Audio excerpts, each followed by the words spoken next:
हाँ, जैसे जैसे मैं सीरियल वाइज, हाँ मैं यहाँ से आप सभी पत्रकार साथियों को मेरा नमस्कार।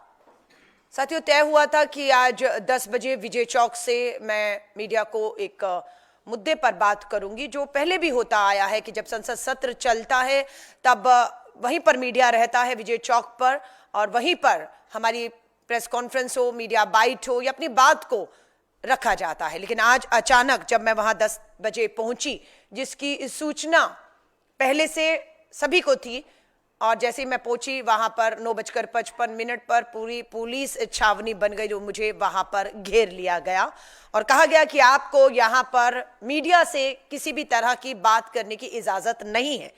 मुझसे पूछा गया पुलिस द्वारा कि आप किस मुद्दे पर बात करेंगे, ये बताइए हमें।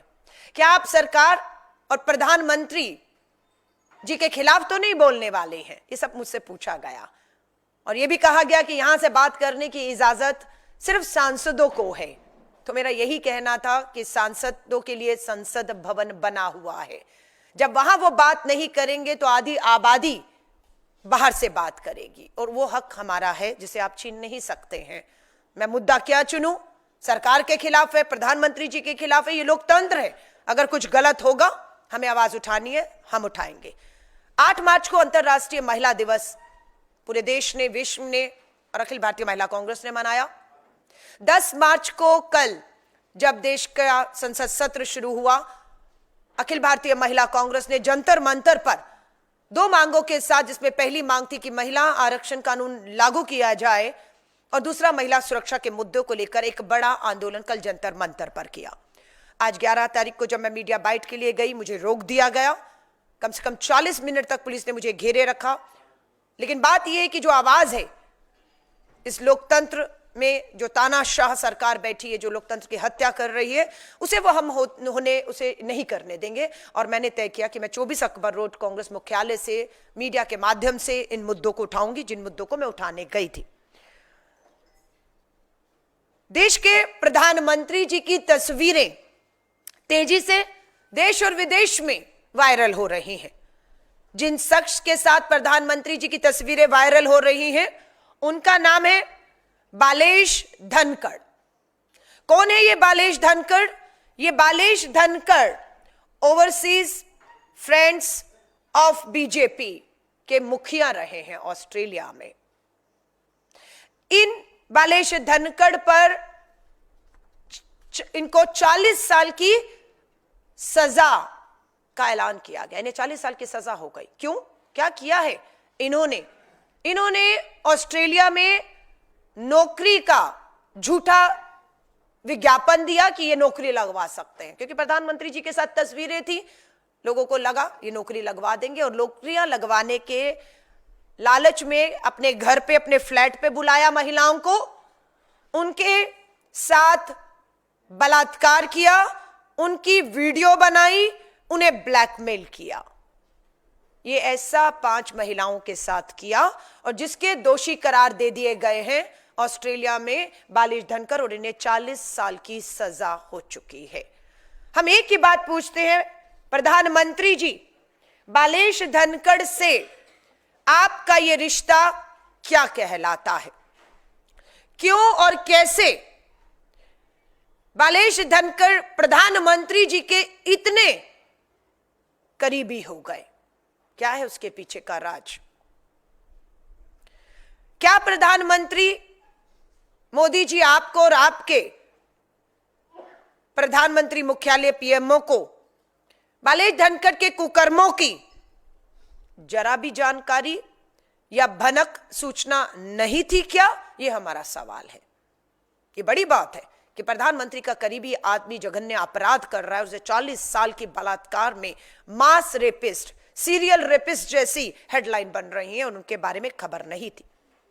या फिर सब कुछ जानते हुए प्रधानमंत्री जी और भाजपा इसे छुपाती रही और अपनी छवि को बचाती रही। आज बीजेपी, मोदी जी का डंका इन तस्वीरों के माध्यम से पूरे विश्व में डंका बज रहा है लेकिन बीजेपी और मोदी जी इस पूरे प्रकरण पर चुप्पी साधे बैठे हैं।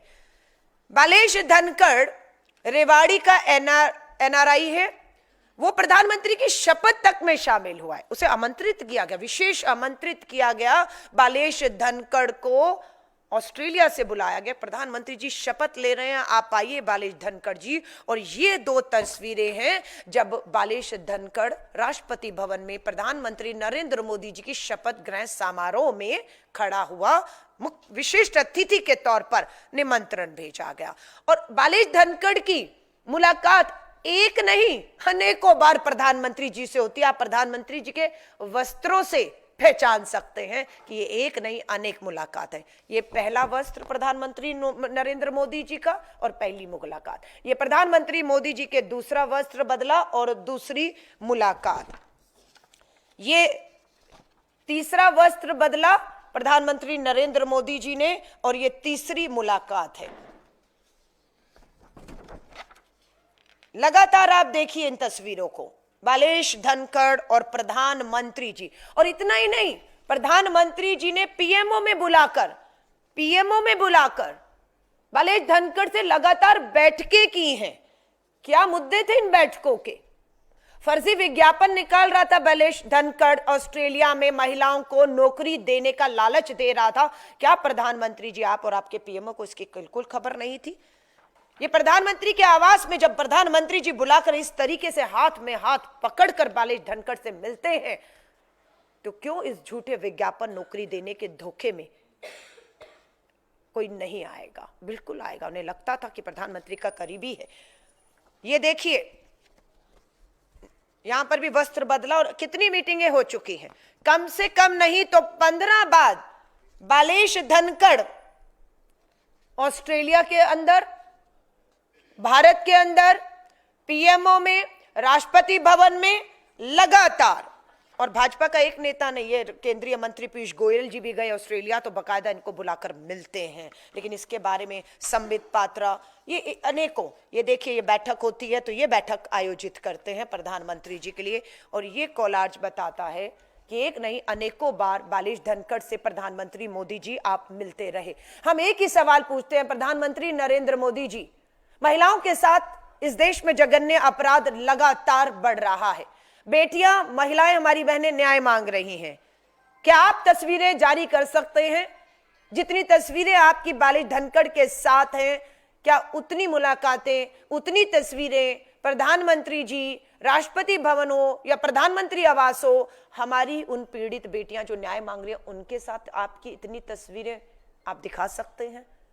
सच ये है कि आपकी इतनी तस्वीरें क्या, एक भी तस्वीर इस देश की आधी आबादी जो पीड़ित है, अन्याय, अत्याचार, जुल्म और बलात्कार की शिकार है, उनकी एफआईआर तक नहीं हो रही है, उन्हें न्याय नहीं मिल रहा है।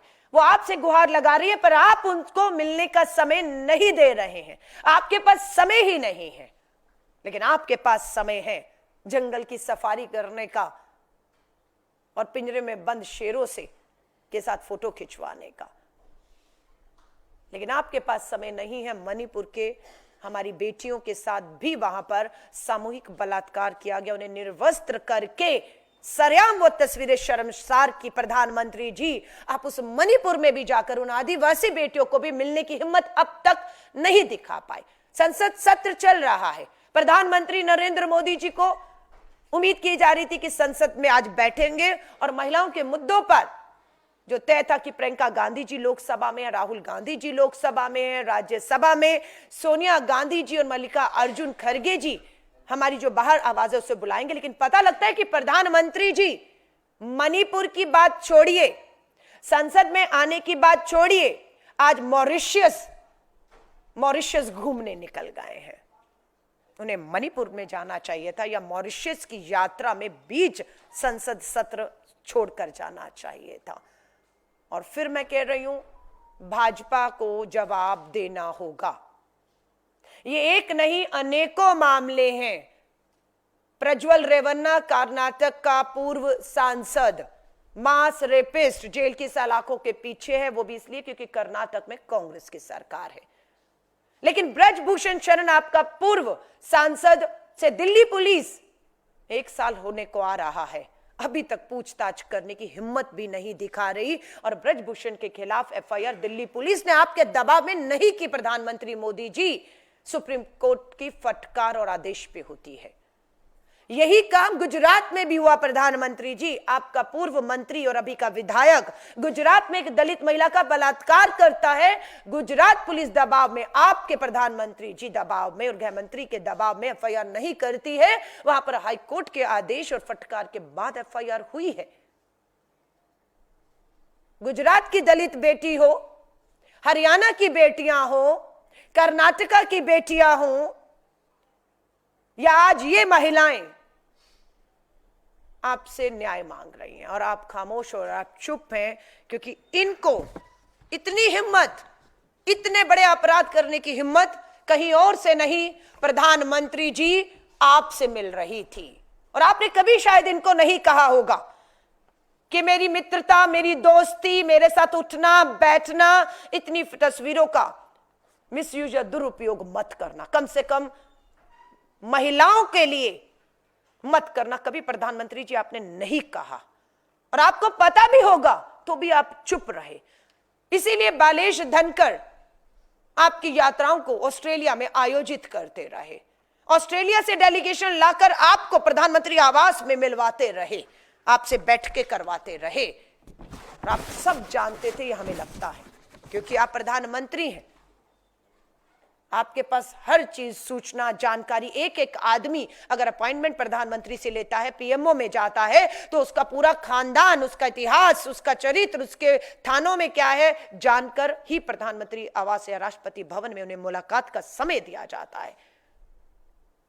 या तो आप कुछ नहीं जानते थे, बता दीजिए कि आप पीएमओ में बैठकर भी आपको बालेश धनखड़ के बारे में कोई जानकारी नहीं थी कि वो क्या कर रहा है। आज 40 साल की उसे बलात्कार में सजा होती है, तब आपको इस खबर से पता लग रहा है, हम पूछना चाहते हैं। और अगर आपको पता था, आप और भाजपा के राष्ट्रीय अध्यक्ष से पूछना चाहती हूं, आप खामोश क्यों रहे, क्यों ये होते हुए देखते रहे? इस पूरे प्रकरण में हम हमेशा देखते आए हैं कि जितने भी अपराधी हैं, खासतौर से इस तरह के अपराध में, उनमें भाजपा नेताओं की पूरा समर्थन और पूरी भागीदारी रहती है। इसीलिए वो इस तरह के लोगों को बचाते रहते हैं कि बालेश्वर धनखड़ को बचाओ, उनके कुकर्मों को छुपाओ।